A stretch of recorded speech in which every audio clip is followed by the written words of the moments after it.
We're also in the company of Gaspar Estrada of the French Political Science Institute's Sciences Po America's Observatory. Before the break, John Ackerman was talking about the problem of the drug violence, and the Catholic Church has been, to some degree, is in a tricky position.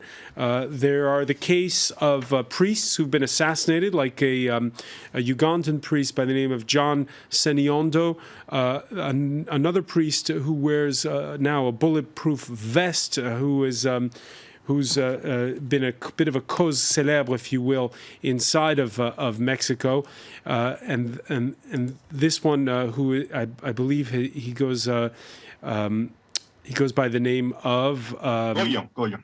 That's right, Padre Gregorio Lopez. And he has said, if I do nothing for my sheep, I am not a pastor. If a dog bites your children and you do nothing, then you are worse than the dog. And this is a part of the problem. I'll put it to you first, Edgardo Busquiagla. Can I finish the plan? Which is just on this point, which is it's a bit of a quandary for the Catholic Church itself. How far does it go itself in fighting organized crime? For instance, not taking the money of drug lords. And there seems to be a rift between the lower and the higher clergy on this.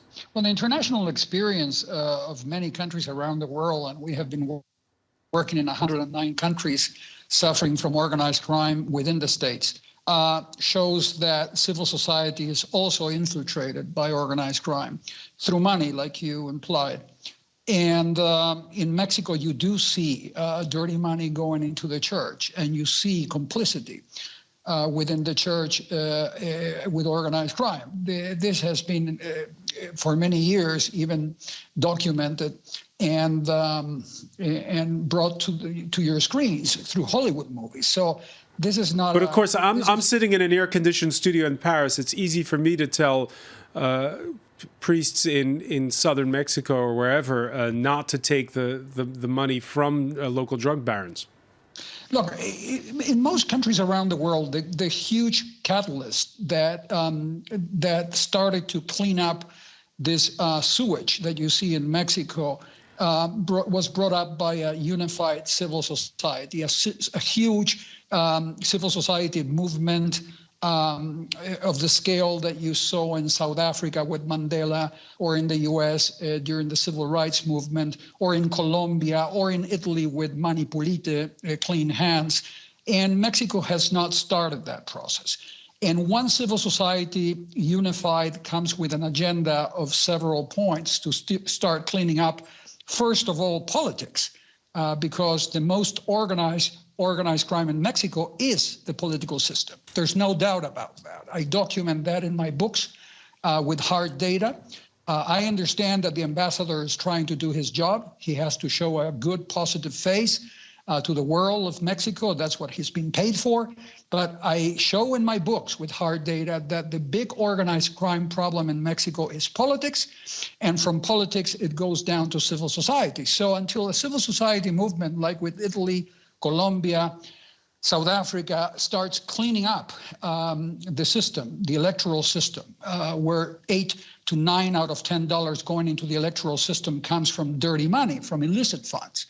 And still civil society moves with the church, pushing that movement behind, you will not. And has the church done enough? No, not at all. You have good, wonderful representatives of the church, like Alejandro Solalinde, like the person that John mentioned a few minutes ago, but those are scattered examples. The leadership of the church in Mexico is highly corrupt. They have been very much hand in hand with political power over the years, and they have been part of the problem. They have been part of the sewage, and they have not been part of.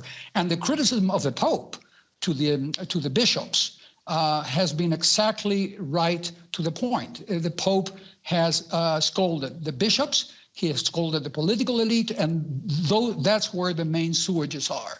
So until you start seeing a real cleanup, and I will give you some examples, two-thirds of the Italian parliament was prosecuted for links to organized crime. 68% of the Colombian Congress was prosecuted for links with organized crime. Until you start seeing that kind of cleanup in Mexico, this nightmare will not go away. We will still be in hell. Yeah. John Ackerman. Yeah. Just I think Edgardo has very beautifully put the cards right on the table, because precisely my point is that the issue is in government itself. It's in politics in Mexico. I was going to cite a couple of studies. For instance, Article 19, the International Free Press Group, every year comes out with a new statement on the situation of freedom of expression in Mexico, and it's very clear that between 60 and 70% of the attacks on the press come with either direct participation or clear complicity of the authorities. Just recently, there have been a series of new reports, for instance, on the situation of the 43 students from Ayotzinapa from 2014. We were from Guerrero State about that last year. Guerrero State. Well, apparently the independent studies done by both a specialized group of Argentinian forensic investigators and the International Inter-American Commission on Human Rights have both concluded that the government investigation into the what happened to the 43 students was full of complete lies. For instance, the most important thing was what happened to the students. The government had said that the 43 students were burned on an open pyre in a city close to Iguala, and it turns out that this was materially and scientifically impossible. The Mexican population is now getting very used to the government lying to it and being the center part of this problem. I agree with Edgardo. The real solution in Mexico is from civil society. The problem there is I'm not as optimistic as Edgardo in terms of what the role the Pope is actually playing. He's saying lots of abstract philosophical things about indigenous rights, about forced disappearances, about death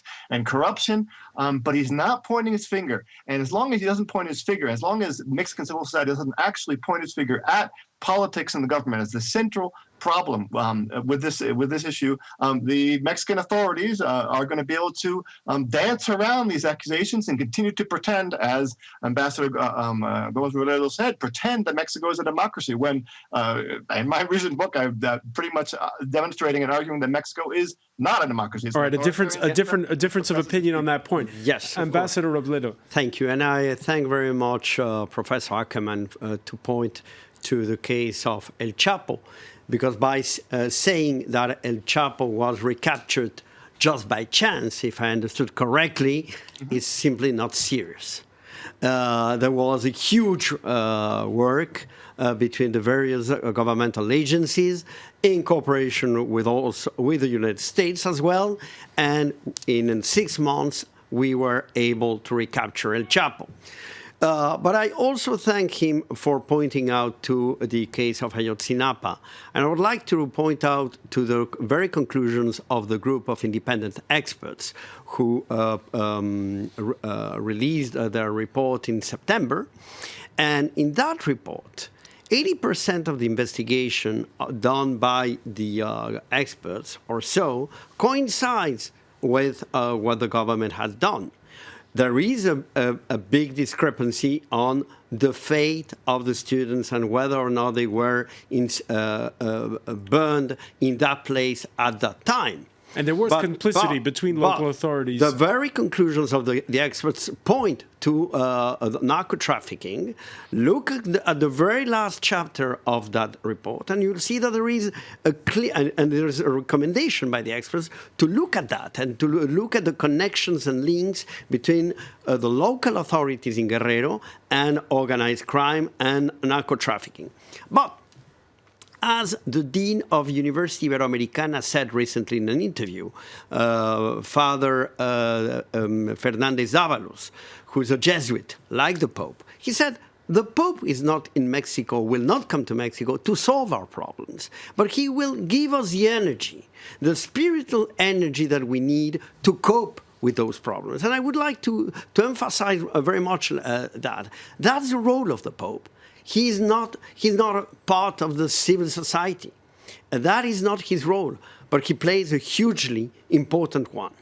All right, Gaspar Estrada, lots of points here. First of all, regarding El Chapo, because that's something we brought up a short while ago. Yes. We've seen with the recapture of El Chapo Guzman, that now there's been a recalibration on the part of the government. In the past, it said it wouldn't extradite him to the United States. Now it's saying it's going to. What does that tell you? Well, it tells me that the Mexican government is actually recognizing the failure of his penitentiary system because it's the second time that actually El Chapo Guzman attempted to escape from top prisons in Mexico. On the other side, I think that it also emphasizes the importance for Mexico of this bilateral relation between the Mexico and the United States in a way that this policy made basically co-produced between the Mexican and the American government in order to attack those cartels is not working as the top officials pretend, especially because it's been a long time that this policy existed since the strategy started in 2007, and until today we can't see effective results in terms of the delete of the drug industry. We have a fragmentation of the drug cartels. That's a fact.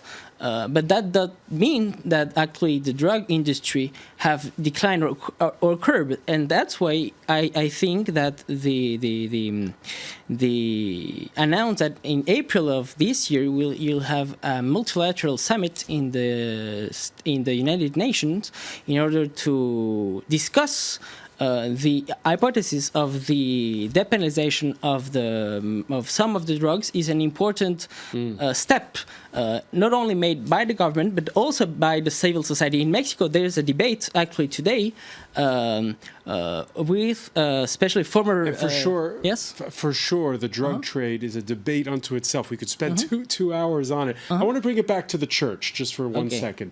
The church a few years ago ran a video campaign called Brother Narco in one episode that was highlighted by our Mexico correspondent, Jan Grillo. A 13-year-old orphaned by a drug shooting hugs a sombrero-clad kingpin.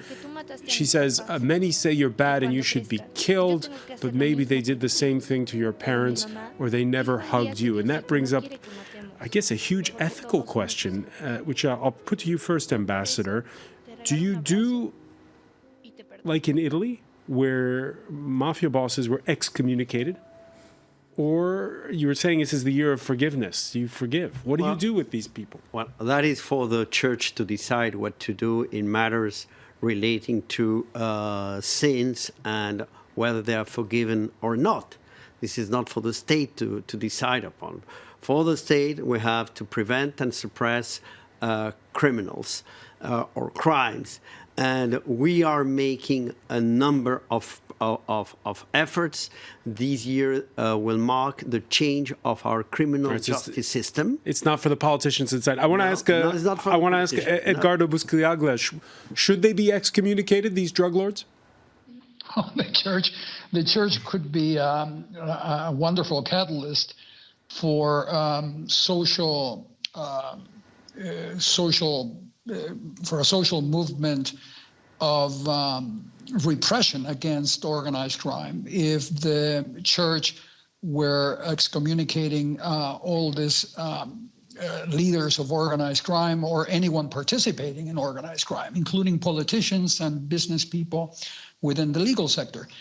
In all the countries that you see organized crime operating, like in Mexico, and there are very few around the world, like Somalia and Pakistan and Mexico, you see that the social tissue is very much infiltrated by organized crime. Some of these organized crime leaders are heroes in circles, for example, El Dorado in Sinaloa, Mil Cumbres in Michoacan. You go there and society depends upon having the services provided by organized crime, sewages, irrigation system, churches built by these guys. So you don't see the church in Mexico excommunicating these men? Not yet, but it would be a wonderful move if they did. I mean, it would be a social catalyst for society acting against organized crime and not being part of organized crime like it is now. Much of society in Mexico has no other choice than to than to live with these criminals around them. When you have an absent state, in much of Mexico, this is what happens in any of those countries. It happens in Somalia, it happens in Pakistan, it happens in Mexico. Civil society and society itself depends on organized crime for providing jobs. You go to Sinaloa and you take a taxi, and a good proportion of the taxis you take in Sinaloa belong to the Sinaloa cartel. So you do have, the church could be a much more powerful force against these groups if they excommunicated the leaders and many of the politicians involved. And going back to Ayotzinapa, you have hundreds of Ayotzinapas around Mexico. You have more than 27,000 forced disappearances in Mexico. Ayotzinapa is not an exception, it's the rule. So the church could do much, much, much more. It's not doing so. John Ackerman, is there going to be a change? And I ask the question because we saw it this Monday with the Pope visiting the area where there are a lot of lapsed Catholics, a lot of people making the switch to evangelical churches. We can show you a 2014 Pew survey where Mexico, people not moving away from the church as much as in places like Brazil and Nicaragua, but nonetheless, it's something that's going to happen. Is the Pope going to have to be more forceful when it comes to issues like, for instance, excommunicating drug lords? Well, there is a very powerful current of liberation theology in Mexico. Alejandro Solalinde is one example in Oaxaca. Bishop Raul Vera, who used to be the coadjutor of Samuel Ruiz, the great liberation theologist of Chiapas, is also a very important bishop in the northern part now of Mexico. We have a very important movement of liberation theologists and of people who are interested in putting the church at the service of justice, of organization, of the fight against corruption. And is there a window of opportunity with this Pope? There is, but this is what we're not seeing. I would really like to be as optimistic as Edgardo, but we're seeing a Pope who is speaking very in advanced, progressive speech, but I don't see him actually empowering on the ground That's a very good point, John, groups of people who are struggling to put the church at the service of these social movements. Let me give you a footnote. Yeah, let me give you a footnote. The church could do a lot more to, for instance, call for the release of political prisoners, for instance. That would be a great statement on the part of the Pope Francisco, or in favor of these 43 students. But he is not daring to do so. He is being very excessively institutional about his participation. Okay, but look, this is just a footnote, if you allow me. This is a Pope, Francisco, that is the first Pope in history that has established anti-money laundering unit within the Vatican. The Vatican is concentrating between 2 and 3% of all the dirty money in the world going to the Vatican. This is documented in books, not just in mine. And this is the first Pope that established a criminal anti-money laundering unit and is actually jailing, prosecuting people in the Vatican. So I have been witnessing facts within the Vatican that I have not witnessed with previous popes. Now, of course, I would like to see more, John. I agree with you. But this is the first pope in history that is acting against corruption within the church and actually prosecuting people within the church, cardinals, bishops, that are involved in corrupt acts. So I do have a sense of, I am optimistic, but based on facts, based on the fact that I've seen this Pope acting, and I have no doubt that he will be acting behind the scenes as a chief of state. We have to remember, he's not a civil society activist. This guy is a chief of state. So publicly speaking, this is as far as he can go. But I have seen this Pope acting and prosecuting people, and this is something that I don't see in Mexico. I think that we are starting to agree, at least on that. Mexico's church is far from being homogeneous. It is a church that has very huge diversity. Professor Ackerman pointed to a number of examples, but I could give more. And of course, the church is to be obedient to Rome. That is a part of the discipline of the Catholic Church. But I would say that the Pope in this trip has sent very important messages. Only last Saturday, immediately after the official welcome at the National Palace, he went to the cathedral and he delivered a wonderful speech about corruption within the church, about transparency and corruption. And this is very important. But again, the Pope is the head of the Catholic Church and he's also head of state. He is not asked to behave like a member of the civil society. These are very different roles. So again, the visit is very important for a number of reasons, and because in the end, what it leaves is a message that can be powerful for transformation of minds, and of souls. And of course, it's not just Mexico, it's the whole region that's watching this visit. Of course, because there was also an encounter between the Pope and the head of the Orthodox Church in Cuba. And this is also a significant message in terms of the message of the Pope as a whole into the economic dialogue between religions. And I think that this Pope, he's actually doing really a new strategy, a new message towards the Latin American people. I think that this visit also has clear political message in terms of the agenda. He decided to visit Chiapas, but he also decided to go to Ciudad Juárez, and that also, for me, an important message of the Pope in the way that he's actually translating with these events the priorities that he's giving in his message with the Mexican people. And I think that the fact that he's going to San Cristóbal de las Casas, for instance, and also Ciudad Juárez are important messages. At opposite ends of the country. Exactly. I want to thank you as well, Gaspar Estrada, for being with us, Edgardo Busquiliagla for being with us today from Pristina, John Ackerman in Mexico. I also want to thank Ambassador Robledo for joining us. Stay with us. Our Media Watch segment is next.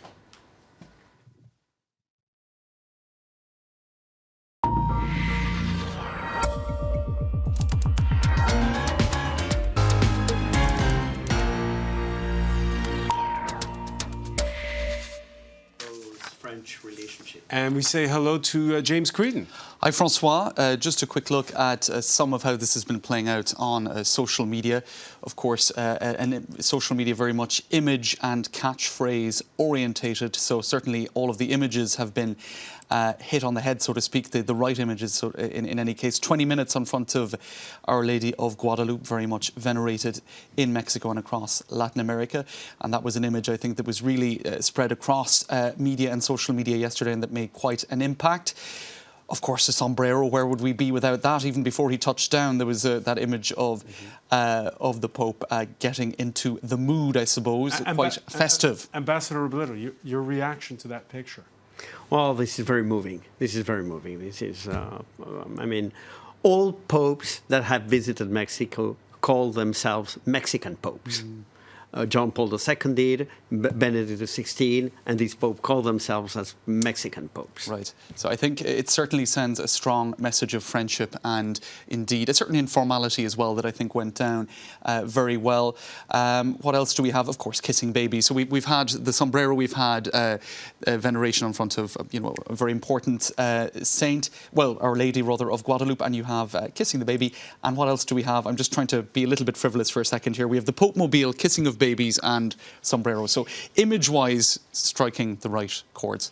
We've seen several, and not just the Pope Mobile, we also saw the little Fiat there in the streets today. Absolutely. So look, we have the cliches of the papal visit, but also some very strong symbols being sent out, as well as many of the media have been pointing out the fact that he's reached out to the indigenous populations en masse, especially for the indigenous population. Also speaking about crime, drug cartels, etc.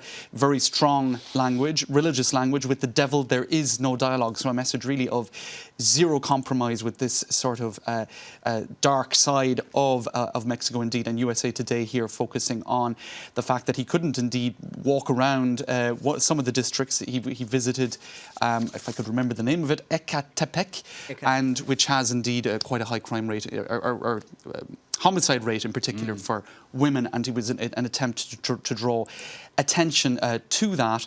And just a quick look as well at how it's been covered in, if we can actually get the web page up, El Universal, one of the biggest newspapers in Mexico, and they're really drawing attention as well to his focus on the indigenous populations. There were quite a number of images on the website earlier which aren't coming up now, showing his attempt to draw attention to that. There you go. And there is a lot of discussion as well of another pope today. That's John Paul II. I don't think we'll have time to discuss that, but headlines all over the media about his platonic relationship. His platonic relationship, which was nonetheless intense, according to some media headlines, which I think is... With a religious scholar.